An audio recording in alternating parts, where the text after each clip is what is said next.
त्यांनी एकंदरीत आपल्याकडे जेव्हा निवेदन दिलं होतं तेव्हा एक चर्चा झाली होती आणि एक 11 मागण्या जे आहेत त्यांनी आपल्याकडे एक लेखी निवेदनामध्ये दिलेली आहे. त्या अनुषंगाने आम्ही वारंवार मागच्या आठवड्यामध्ये त्यांच्याशी परत चर्चा करण्याचा प्रयत्न केला. मागण्यांच्या अनुषंगाने काय आतापर्यंत कारवाई झाली आहे आणि पुढे कसं कारवाई सुरू असणार आहे त्या बाबतीमध्ये आम्ही त्यांना अवगतही केलं आहे आणि त्यांना वारंवार डायलॉगसाठीही बोलवलेलं आहे. यामध्ये जे मागण्या आहेत ते प्रामुख्याने आहे वन हक्क पट्टे जे आपण वाटप करतो त्या अनुषंगाने. तर एक चांगली प्रगती आपल्याकडे झालेली आहे आणि जे वन हक्क पट्टे अजूनही प्रलंबित आहे त्यामध्ये काही त्रुटी आहेत त्यासाठी पण आम्ही उपाययोजना केलेली आहे जे त्यांचे लोकांनी आम्हाला सजेस्ट केले होते. तर आम्ही आमच्या वतीने फार प्रयत्न केले आहेत त्या बाबतीमध्ये. त्यासोबत जलजीवन मिशन ची जी स्कीम्स आहेत त्याच्या बाबतीमध्ये आणि आवास योजनेच्या बाबतीमध्ये त्यांचे काही म्हणणं जो होता की ते जलद गतीने कसं व्हायला पाहिजे त्यांचेही टाईमलाईन्स आम्ही निश्चित केलेले आहे, त्यांना कळवलेले आहे. आज रोजी जो त्यांचं निवेदन होता त्या अनुषंगाने ते आमच्यापर्यंत जवळपास 3 वाजता पोहोचणार होते. तर आमची सगळी जिल्हा प्रशासनाची टीम 3 वाजल्यापासून त्यांच्यासाठी वेट करते.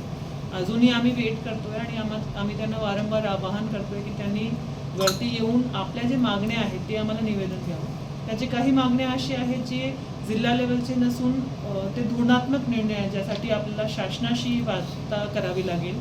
त्यामध्ये आम्हीही वार्ता करू. इवन आंदोलनमध्ये आमदार महोदय आहे, आम्ही त्यांच्याशी पण वार्ता केली की हे काही विषय अधिवेशनमध्ये मांडून शासन स्तरावर वेगवेगळ्या बैठका घेऊन आपल्याला सोडवता येऊ शकतात. यामध्ये एकंदरीत प्रशासनाची सकारात्मक भूमिका आहे आणि ज्या ठिकाणी आमची गरज लागेल आम्ही ते पाठपुरावा शासनाकडे करणार.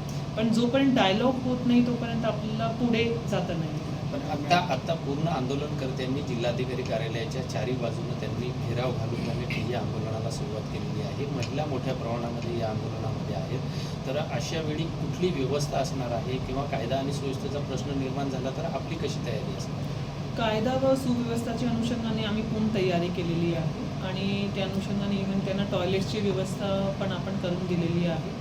आम्ही त्यांना आमचं मेजर एक आव्हान असं आहे की त्यांनी येऊन डायलॉग करावा, हे आंदोलन थांबवावं आणि आपण प्रशासकीयरित्या पॉलिटिकलरित्या जे काही पुढे आपल्याला डिस्कशन्स करण्याची गरज आहे ते करू आणि जे मागण्या आहे ते मार्गी लावू. आंदोलन करून मागण्या तसेही मार्गी लागणार नाही. जे आमचे डिस्ट्रिक्ट लेवलचे आहे ते प्रगतीपथावर आहे त्याचे टाईमलाईन्स आम्ही त्यांना देतो आहे. जे शासन स्तरावरचे आहे ते धोरणात्मक बाब आहे त्यामध्ये काही गोष्टी अशा आहेत ज्यासाठी लिगल प्रोव्हिजन्स दुरुस्त करावे लागतील. तर ते काही 2 दिवसात 3 दिवसात होऊ शकत नाही. ते अधिवेशन असल्याशिवाय ते काही गोष्टी अशा जे होऊ शकत नाही. त्यामुळे आज रोजी आंदोलन करून फारसा लगेच काहीतरी आपण रिझल्ट घेऊ शकतो असं होणार नाही. त्यामुळे आमचं म्हणणं असं आहे की त्यांनी येऊन डायलॉग करावा आणि त्या डायलॉगच्या अनुषंगाने प्रशासनाच्या वतीने जिल्हाधिकारी म्हणून मी माझे जे सर्व सहकारी इथे उपस्थित आहे आम्ही सगळेजण पाठपुरावा करू आणि ते मागण्यांचा रिझल्ट कसा देता येईल त्यासाठी प्रयत्न करू. आपण याबाबत त्यांच्याशी काही चर्चा केली किंवा निरोप पाठवलाय का किंवा त्यांचं म्हणणं आपल्यापर्यंत काय आलं? आमचे ऑफिसर्स सातत्याने त्यांच्याशी संपर्क करतायत. आम्ही मीटिंग सुद्धा ठेवली होती. त्या मीटिंगसाठी आम्ही आमदार महोदयांना पण रिक्वेस्ट केली होती. तहसील आणि सब डिव्हिजन लेवलवरनं पण मीटिंग झाले. पोलिसांच्या वतीने भरपूर मीटिंग झालेले आहेत.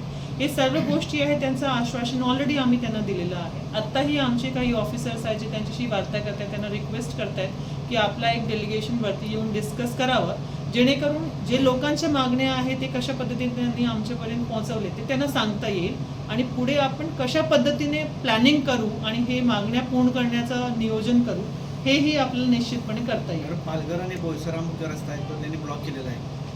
म्हणजे पालघरवरून बोईसरला जाणारे आणि बोईसरवरून पालघरला येणारे कामगार वर्ग तसे शाळकरी विद्यार्थी मोठ्या प्रमाणात आहेत. पर्यायी मार्ग त्यांच्यासाठी कोणता असेल? निश्चितपणे आमचं पण जे आंदोलन करते आहे त्यांना हाच आवाहन आहे की या आंदोलनामुळे जो रिझल्ट आहे त्याच्याऐवजी जे लोक आहेत त्यांना असुविधा मोठ्या प्रमाणात भोगावी लागते. जसं रस्ता बंद झाला तर नुकसान कोणाला होतं? लोकांना होतो. जर जिल्हाधिकारी कार्यालय त्यांनी घेराव घातला आणि लोक आतमध्ये येऊ शकले नाही तर जे सर्व्हिसेस खंडित होतात ते लोकांसाठी होतात. एक प्रकारे लोकांच्या जे सेवा आहे ते नेगेटिव्ह रूपाने प्रभावित होतात. त्यामुळे आमचं आवाहन आहे की हा मार्ग न अवलंबता त्यांनी येऊन डायलॉग करावा आणि डिस्कशन केल्यानंतर हे आंदोलन जो आहे तो स्थगित करावा. निश्चितपणे आम्ही जिल्हाधिकारी कार्यालयाच्या वतीने प्रयत्न करू की शासन स्तरावरचे जे बाबी आहेत त्यासाठी पण एक सकारात्मक भूमिका घेऊन पुढील निर्णय होतील. कारण आपल्या आव्हानाला आंदोलनकर्त्यांनी जर सहमती नाही दर्शवली तर पुढील आपलं उपाययोजना काय असेल? आम्ही त्यांच्याशी सातत्याने डायलॉग करण्याचा प्रयत्न करू. कुठलीही व्हायलेंट भूमिका आम्ही लॉ अँड ऑर्डरच्या दृष्टीने घेणार नाही. ऑफकोर्स त्यांनी पण कायदा सुव्यवस्था पाळण्याचा प्रयत्न केला पाहिजे. जे त्यांनी आम्हाला आश्वासित केलं आहे की पूर्ण आंदोलनामध्ये कायदा सुव्यवस्था कुठेही भंग होणार नाही याची काळजी ते घेतील. आणि निश्चित मला असा एक विश्वास आहे की आंदोलनमध्ये सिटिंग MLA साहेब आहेत तेही हे काळजी घेतील आणि लोकांना विश्वासात घेऊन आमच्यापर्यंत आणण्याचा प्रयत्न करतील.